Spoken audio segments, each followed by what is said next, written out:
Rema wano munnange ebiseera ebisinga nti Rema Namakula wabeera nga like nga ali mu kwogerako ne bafaanizi be akagambo Rema wano munnange tekasobola kubula mu statement gy'abeera akola.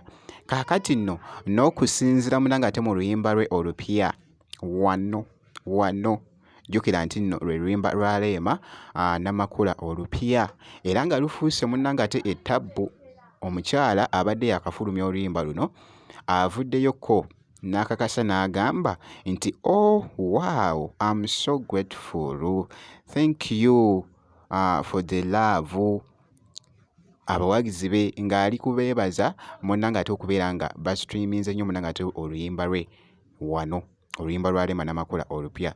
Kaakati nno nga boogezaako okulaba ebimu ku bifaananyi bye abitaddeyoko wali abadde ayambadde bw'atyo abadde ayambadde gomesi babadde bamukubeka make-up wali wonna kabadde munnange ate kasufu okamalako obumazi ngambye bannange Rema Namakula omukyala nga ayaka.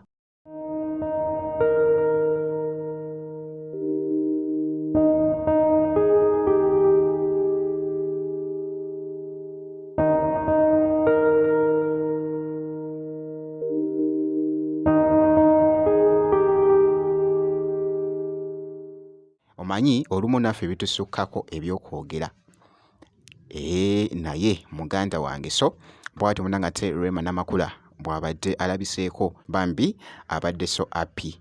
Kankwongereyoko wali munnange ate ku Lydia Jasmine naye avuddeyo munnange ate n'ateekayo akatambi bannange omukyala alaze wali munnange ate fire nga bwogezako munnange ate okulaba mu katambi ako inno libadde eddoboozi lya challenge nze wali kansooke ndikuzannyiremuko bannange ndabika bulungi nze kambabuulire Mama Chiramijino, this pocket of my soul, yes, sir, Chiramijino, Mama, my beauty is darling, Chiramijino, my beauty is splashing everyone, Chiramijino. Bannange ndabika bulungi nze kambabuulire Mama Chiramijino, this pocket of my soul, yes, sir, Chiramijino, Mama, my beauty is darling, Chiramijino, my beauty is splashing everyone, Chiramijino.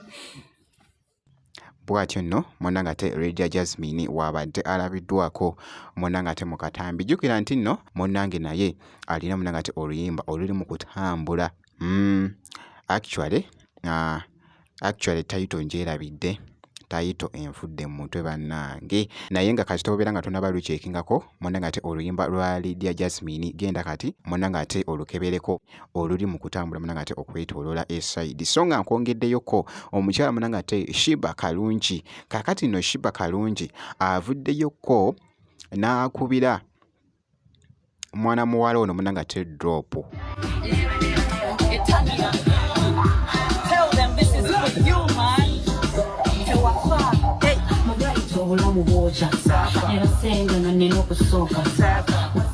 Mwana muwala ono y'abadde munnange ate ku t-shirt gy'abadde ayambadde ekifaananyi nga bw'okiraba. What's up everybody, Shibaholics.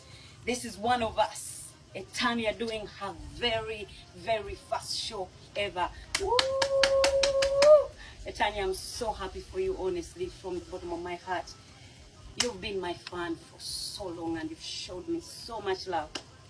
And I'm here to show you my love too and gratitude. Shibaholics, we are turning up for Etania, the life of the party, Lugogo Hockey Grounds on Saturday, 4th April. Shibaholics, let's stand up for our own. Tickets are only 50,000. The table's 2 a.m. And guess what, Shibaholics? Drop the reason why you want to go to Etania. Tell me a story about Etania, and I'm buying tickets worth 1 million. Shibaholics, show time. Let's go support Etania. Yes, tukulidde ku ngolofe nambi.